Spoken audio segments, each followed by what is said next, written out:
नमस्कार, आप देख रहे हैं न्यूज़ 31 उत्तराखंड। मैं हूं आपके साथ प्रमोद। जहां एक और सरकार के द्वारा बड़े बड़े दावे पेश किए जाते हैं शिक्षा के क्षेत्र में, वहीं आज जमीनी हकीकत क्या है वो हम आपको दिखाने जा रहे हैं। लगातार राजीव गांधी नवोदय विद्यालय के लिए जो बड़ी बड़ी बातें सरकार के द्वारा की जाती हैं, कागजों में वो काम हालांकि बड़े स्तर पर चल रहे हैं, लेकिन जमीनी स्तर पर पूरा जो कामकाज है शिक्षा का वो पूरा धराशायी नजर आ रहा है। उसी के चलते आज राजीव गांधी नवोदय विद्यालय में हम मौजूद हैं। यहाँ पर छात्र छात्राओं और जो अभिभावक हैं विद्यालय के, उनसे हम जानना चाहेंगे कि किस प्रकार की अनियमितताएं विद्यालय में सामने आ रही हैं और लगातार अभिभावकों की ओर से प्रश्न चिन्ह खड़ा हुआ है कि शिक्षा के इस क्षेत्र के लिए जब बड़ी बड़ी बातें सरकार के द्वारा की जा रही हैं, तो वहीं जब लंबे समय से एक बेहतर शिक्षा के लिए यहाँ पर बात की जा रही है, जो अनियमितताएं हैं उनको दूर करने के लिए बात की जा रही है, तो उस पर प्रशासन के द्वारा और सरकार के द्वारा कोई भी कदम नहीं उठाया जा रहा है। इसी क्रम में हमारे साथ यहाँ पर मौजूद हैं विद्यालय की छात्र छात्राएं मौजूद हैं। उनसे हम जानना चाहेंगे कि किस प्रकार की समस्याएं यहां पर लंबे समय से उभर कर सामने आ रही हैं। लंबे समय से अनियमितताओं को लेकर के आप में भी रोष है और आपके जो गार्जियंस हैं उनमें भी रोष है। क्या कुछ कहना चाहेंगे, क्या कुछ समस्याएं उभर कर सामने आ रही हैं? जैसे कि आप देख ही रहे हैं, हम अभी क्लास 12th में हैं, तो अभी हमें यहाँ 7 साल हो गए हैं। तो हम 7 साल में हमें जब हम सिस्टम आए थे तब से ही यही बताया जा रहा है कि हमारे लिए नई बिल्डिंग बनेगी, लेकिन इन 7 सालों में उसके लिए कोई भी काम नहीं हुआ है। हम अभी तक इसी बिल्डिंग में और इसी होप में है कि हमें कोई नई बिल्डिंग मिलेगी। लेबोरेटरी में यहाँ के लिए यहाँ कुछ नहीं है, यहाँ बहुत कम सामान है और लैब के लिए कोई कमरा ही नहीं है कोई अच्छा। इतने सारे प्रैक्टिकल होते हैं, फिजिक्स केमिस्ट्री बायो, प्रैक्टिकल के लिए कोई जगह ही नहीं है। क्लासेस प्रॉपर नहीं है, बायो मैथ्स वालों की अलग अलग क्लासेस होती हैं। एक ही हॉल में 2-3 क्लासेस को साथ में संचालित करना पड़ता है, जिसके लिए बहुत प्रॉब्लम होती है। 3 क्लासेस एक साथ कैसे चल पाएंगी? एक क्लास को चलने में दूसरी क्लास से बहुत सारा डिस्टर्ब होता है। खाना जो है मेन्यू के अनुसार कभी कभी मिलता है, रोज़ मेन्यू के अनुसार मिलता नहीं है। प्लेग्राउंड है नहीं, इतने सारे बच्चे हैं, प्लेग्राउंड है नहीं प्रॉपर तरीके से, कोई खेलने के लिए और इंस्ट्रूमेंट भी ऐसी हैं। गर्ल्स के लिए तो कोई प्लेग्राउंड है नहीं। ये सारी समस्याएं। आपने विद्यालय की एक छात्रा को सुना जहां सरकार लगातार बेटी बचाओ बेटी पढ़ाओ अभियान को जोर दे रही है और करोड़ों का जो बजट है वो इसमें खपा दिया गया है। बावजूद उसके एक छात्रा की जो पीड़ा है वो हम आज आपको यहां पर उसकी जुबानी आपने सुनी कि किस कदर जो बेटी बचाओ बेटी पढ़ाओ अभियान के तहत सरकार की ओर से बड़े बड़े दावे किए जाते हैं, वो जमीनी स्तर पर आज शून्य निकल करके सामने आ रहा है। और भी विद्यालय के जो छात्र हैं हमारे साथ मौजूद हैं, उनसे भी जानना चाहेंगे कि किस प्रकार की समस्याएं आपको यहाँ पर लगातार झेलनी पड़ रही हैं। सबसे पहले मैं अपना नाम बताता हूँ। मेरा नाम कमलेश तुरा है। मैं क्लास 11th में अभी स्टडी कर रहा हूँ। जब हम कक्षा 6 में आए थे, हम में एक अलग सा जोश था कि हम एक आदर्श विद्यालय में पढ़ रहे हैं। बागेश्वर के क्रीम मास स्कूल है ये, जो एक डिस्ट्रिक्ट में एक ही स्कूल होता है। हमने सोचा था कि यहाँ बहुत सारी फैसिलिटीज़ होंगे, बहुत सारा हमें अच्छा एजुकेशन मिलेगा, बट वो होप हमारी 6th क्लास में आते ही एंटर में ही वो सब खत्म होगी। सबसे पहले जानना चाहेंगे गार्जियनों से। मेरा नाम बीना वर्मा है, मैं डंगोली से आई हूँ। मेरी नातनी यहाँ पर पढ़ती है 6th क्लास में। तो हम अभी हाल में ही आई है मेरी नातनी यहाँ पर, लेकिन यहाँ पर आके हमने देखा कि न सफाई की व्यवस्था है यहाँ पर, न खाने पीने का अच्छी ढंग से है, और किचन में भी देखो इतना गंदा खाना बन रहा है कि चावल कभी तो कच्चे ही रह जा रहे हैं चावल। अब बच्चे बीमार हो रहे हैं। मेरी नातनी यहाँ आके 2 बार की वो बीमार हो गई, उल्टी 3 दिन में, परसों घर ले गई हूँ उसको। लेकिन हम ये चाहते हैं कि एक ही मेरी नातनी नहीं, सारे बच्चे हमारे सब बराबर हैं, सारे बच्चों के लिए अच्छी व्यवस्था हो, साफ़ सफाई हो। और दूसरा, यहाँ पर कंप्यूटर, अगर कंप्यूटर नहीं है, इंग्लिश नहीं है, सोशल साइंस भी यहाँ पर हिंदी में है।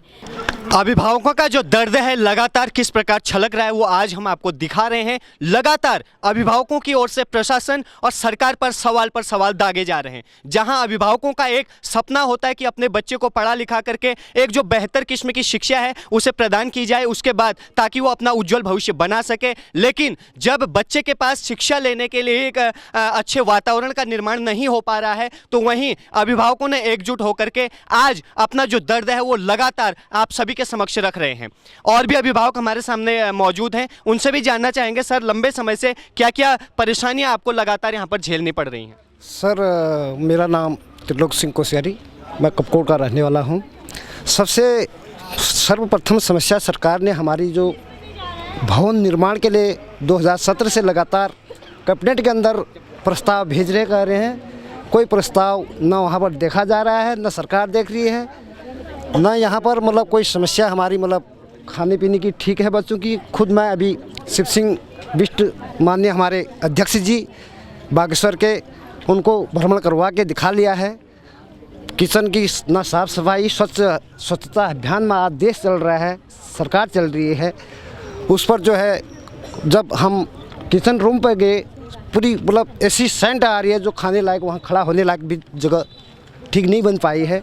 आज सरकार कहती है लगातार, हम एक बार पहले पानी की समस्या थी, पानी के लिए हमने धरना, जोशी जी और हम लोग सभी अध्यक्ष, और पानी की व्यवस्था के लिए हम आगे गए डीएम राजरंजना गुरु के पास। उन्होंने थोड़ा बहुत एक हैंडपम्प लगवाया और यहाँ पानी की भी कोई व्यवस्था नहीं है। लैट्रिन की व्यवस्था, कुछ शौचालयों की व्यवस्था, ऐसी गंदगी चल रही है जिसमें सेंट आ रही है, बिल्कुल बाहर से खड़े होने में ही उल्टी होने का मन कर रहा है। और बच्चों की शिक्षा के बारे में सभी हमारे भाई और बहनें, सभी गार्जियन लोग बता रहे हैं ऐसी समस्या चल रही है, और हमारे छोटे प्यारे बच्चे भी बता रहे हैं। आज सरकार हम पर खाली यहाँ मतलब जो है अपना वोट बैलेंस के लिए जनता के बीच आती है और वोट ले जाती है। सरकार अपना बनाते हैं, रोटी सेक लेती है, अपनी रोटी को सेकते हैं, गरीब जनता की तरफ कोई देखते नहीं है। जो आज हमारे बच्चों को यहाँ बड़ा दुख और दर्द के साथ, कष्ट के साथ पढ़ाई करनी पड़ रही है। इसके लिए हम सरकार से यही अवगत कराएंगे।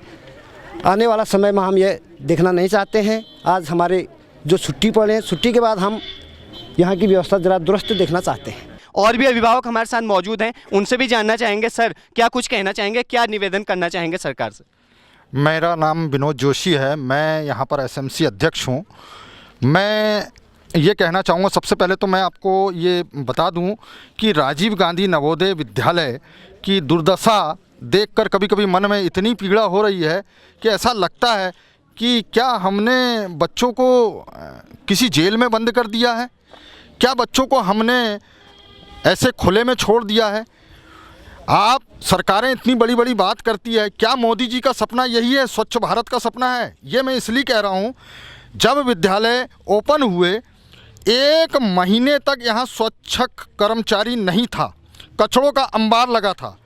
मैं और माननीय मुरलीधर जोशी जी बार बार डीएम साहब के पास में गए, तब जाकर यहाँ पर 1 महीने में स्वच्छक कर्मचारी की व्यवस्था हुई। क्या यही मोदी जी का सपना है? क्या मुख्यमंत्री साहब जी, धामी जी, मैं आपसे निवेदन करना चाहता हूँ, मैं आपसे मिला भी हूँ, क्या आपने मेरे पत्रों, मैंने जो आपको पत्र दिया था उस पत्र पे आपने विचार किया, सोचा आपने कि ये बच्चे किस दुर्दशा में जी रहे हैं? क्या आज औरों के बच्चे भी इस दुर्दशा में जिएंगे तो क्या उन्हें पीड़ा नहीं होगी? ये बच्चे ना शिक्षा ले पा रहे हैं, ना इनको शरीर से तंदुरुस्त हो पा रहे हैं, बच्चे बार बार बीमार पड़ रहे हैं, किसी प्रकार की व्यवस्था नहीं है, कैंटीन की व्यवस्था नहीं है, भवन की व्यवस्था नहीं है, बारूद के ढेर पर बच्चे जी रहे हैं। क्या यही अच्छे दिन की शुरुआत है? और मैं ये भी बताना चाहूँगी कि जो हमारी देवली मैडम हैं और जितनी महिलाएं हैं, 24-25 महिलाएं, हम 23 तारीख को जो मुख्यमंत्री जी केदारेश्वर मैदान में आए थे, तो हम सारी महिलाओं ने एक लेटर लिखा था इसी स्कूल के बारे में। कोई हम अपने पर्सनल काम के लिए नहीं गए थे वहाँ पे, तो हमें अवॉइड कर दिया गया था।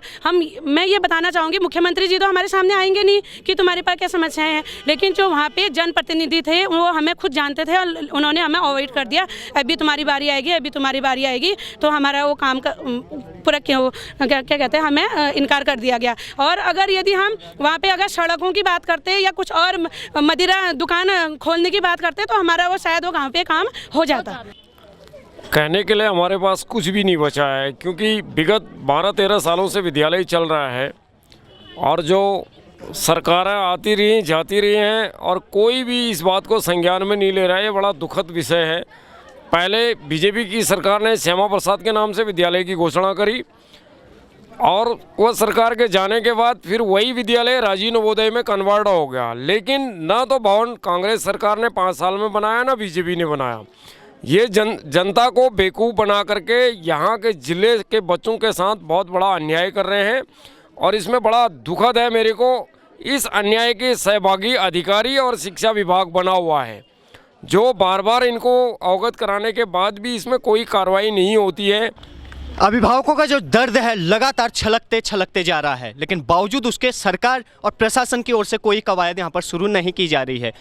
अभिभावकों की बातें तो आपने सुनी, लेकिन उसके बाद अब हम आपको स्थिति भी दिखाएंगे कि आखिर ऐसी क्या स्थिति विद्यालय में बनी हुई है, ऐसी क्या अनियमितताएं लगातार सामने उभर करके आ रही हैं कि लगातार जो अभिभावकों का जमावड़ा है वो हर तीसरे दिन यहाँ विद्यालय में पहुँच जाता है।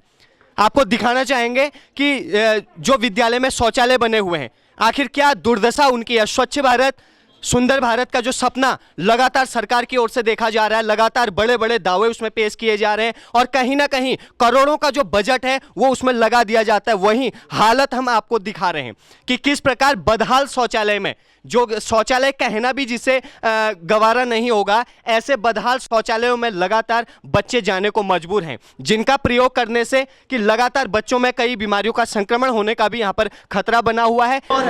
मेन्यू में क्या है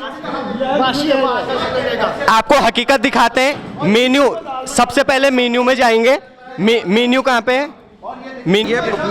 भाई आज के मेन्यू में जो है वो लिखा हुआ है सूजी हाफ प्लेट, आलू हाफ प्लेट, चाय, धुले हुए बिना कटे बिना छिले मौसमी फल 75 ग्राम।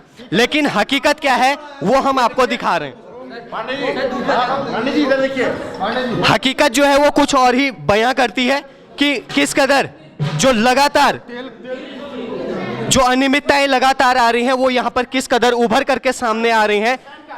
ये किचन का जो रूम है जहाँ पर खाना बनता है वो दिखाएंगे आपको, और इतनी ज़्यादा महक जो है वो पूरा, क्योंकि साफ सफाई कई लंबे समय से नहीं हुई है तो अंदर आना भी यहाँ पर एकदम इतना बदबूदार जो वातावरण बना हुआ है वो यहाँ पर लगातार सामने आ रहा है।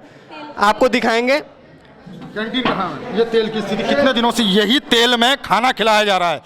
क्या ये 15 दिन से ये तेल में बच्चों को खाना खिलाया जा रहा है? क्या बच्चे हमारे बीमार पड़ेंगे? बच्चे हमारे स्वस्थ रहेंगे? क्या हो गया है सरकार को? सरकार क्यों नहीं चेत रही है? मेरा सरकार से निवेदन है कि चेत जाइए। स्वच्छ भारत की बात आप कर रहे हैं और स्वस्थ भारत की बात कर रहे हैं, तो क्या यही है स्वच्छ भारत?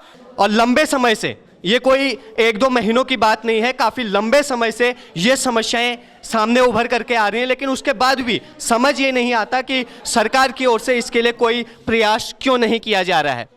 गर्ल्स हॉस्टल के अंदर हम प्रवेश कर रहे हैं कि आखिर इसके अंदर कैसी व्यवस्था है, छात्राएं जो हैं वो किस हालत में यहाँ पर रहती हैं वो भी हम आपको दिखाएंगे कि जो बदतर हालत है वो छात्र छात्राओं की लगातार यहाँ पर जानबूझकर बनाई जा रही है। ऐसा अभिभावकों में एक रोष बना हुआ है कि कई लंबे समय से जब बातचीत कर रहे हैं, कई ज्ञापन दे दिए गए हैं, सरकार को अवगत करा दिया गया है, उसके बाद भी जो हालत है वो लगातार आपके सामने किस कदर उभर करके सामने आ रही है वो आप देख सकते हैं। जैसे जानवर रहते हैं, जैसे हमारे घर में जानवर रहते हैं, जानवर भी अच्छे ढंग से रह रहे हैं आजकल। सरकार से मेरा ये निवेदन है कि जो हमारे बच्चे सो रहे हैं 5-5 बच्चे करके इनको मतलब एक बेड में सुलाया जा रहा है। ऐसी स्थिति हमारी बच्चों की हालत हो रही है। बेटी पढ़ाओ और सीलन है, बरसात के टाइम पर सीलन पड़ती है, बेटी पढ़ाओ बेटी बचाओ करके। इससे बोला तो हमारे बच्चों को जेल डाला जाता वो अच्छा था, जेल में रख देते थे वो अच्छा था। खुद हूँ और जो छात्राएं हैं उन्हीं से जानना चाहूँगा कि किस प्रकार आप यहाँ पर रहते हैं, क्या क्या समस्याएं आपको यहाँ पर आ रही हैं। जैसे कि आप जानते हैं हम अभी राजीव गांधी नवोदय विद्यालय में हैं और मैं क्लास 9th की छात्रा हूं। जैसे कि आप देख रहे हैं यहाँ पे गर्ल्स हॉस्टल में सीलन है और ना ही यहाँ पे कोई हमारे पास मेस की प्रॉब्लम है। यहाँ ना खाना हमें ना हमें खाना अच्छे से मिलता है यहाँ, और ना ही क्लासेस है। और जो 11th 12th में है तो यहाँ पे बायो केमिस्ट्री फिजिक्स के प्रैक्टिकल वगैरह होते हैं, ना तो हमें यहाँ पे प्रैक्टिकल के लिए लैब मिला है। और यहाँ पे बहुत सारी प्रॉब्लम्स हैं ऐसी गर्ल्स हॉस्टल में सीलन, बॉयज हॉस्टल में सीलन, और ना ही यहाँ पे बाथरूम से सही है। बाथरूम जहाँ देखो या तो बाथरूम में पानी नहीं आता, और यहाँ पे पानी की भी बहुत सारी प्रॉब्लम्स हैं, ना यहाँ पे पानी आता है और बाथरूम हमेशा ख़राब रहते हैं। बाथरूम में कहीं पे तो आप देख रहे होंगे कहीं पे दरवाजे ही टूटे हैं बस। एक जो आपका बेड लगा हुआ है, एक में कितने लोग रहते हैं? एक में 2 लोग रहते हैं और जगह इस रूम हाँ मतलब इस रूम में 20 से ज़्यादा मतलब लोग रहते हैं। जगह की कमी होती है और सोने में भी दिक्कत होती है सभी को। तो कई बार आप लोगों ने आवाज़ भी उठाई होगी, अपने जो टीचर्स हैं उनको भी बताया होगा, संबंधित विभाग के जो अधिकारी हैं, आला अधिकारी वो भी आते होंगे, उनको भी बताया होगा, तो उसके बाद उनका क्या जवाब रहता है आपके लिए? सर बेड तो भिजवाए थे पर जगह कम होती है तो बेड आ भी नहीं पाते यहाँ पर, तो कंजस्टेड ऐसे करना ही पड़ता है कि एक बेड में 3 लोग या 2 लोग ऐसे करके करना पड़ता है। छात्राओं की जो जुबानी थी वो भी आपने सुनी। उसके बाद लगातार ऊपर बेड में तो बच्चे सोते हैं, लेकिन उसके नीचे क्या है अगर वो हम आपको बताएं, पहले आपको यकीन नहीं आएगा, लेकिन जब चित्रों के माध्यम से आपको दिखाएंगे तो आपकी भी रूह कांप जाएगी। जो बेड है उसके नीचे लगातार कई किलो जो है कूड़े का ढेर लगा हुआ है, यानी कि नीचे गंदगी और ऊपर बच्चे रहने को मजबूर हैं। जहां प्रशासन, जहां सरकार लगातार बड़े बड़े दावे कर रही है शिक्षा के क्षेत्र में, और खास करके राजीव गांधी नवोदय विद्यालय में जो है उच्च शिक्षा दी जाती है या फिर जो व्यवस्थाएं हैं वो काफ़ी दुरुस्त की गई हैं पहले की अपेक्षा, और उसके लिए लगातार कई बजट भी जो है सरकार की ओर से आवंटित भी किए जाते हैं। वहीं आज जो जमीनी हकीकत हमने आपको दिखाई है, कहीं ना कहीं आप भी हैरत में पड़ गए होंगे कि किस कदर बागेश्वर के इस राजीव गांधी नवोदय विद्यालय में लगातार एक से एक अनियमितताएं उभर करके सामने आ रही हैं। वहीं अब देखना दिलचस्प है क्या सरकार इस ओर कोई ठोस कदम लेकर के जो अनियमितताएं हैं उनका समाधान करती है, या फिर अभिभावकों और जो छात्र छात्राएं हैं उनको यह स्थिति जस की तस झेलनी पड़ेगी। न्यूज़ 31 उत्तराखंड के लिए गरुड़, राजीव गांधी नवोदय विद्यालय से प्रमोद जोशी।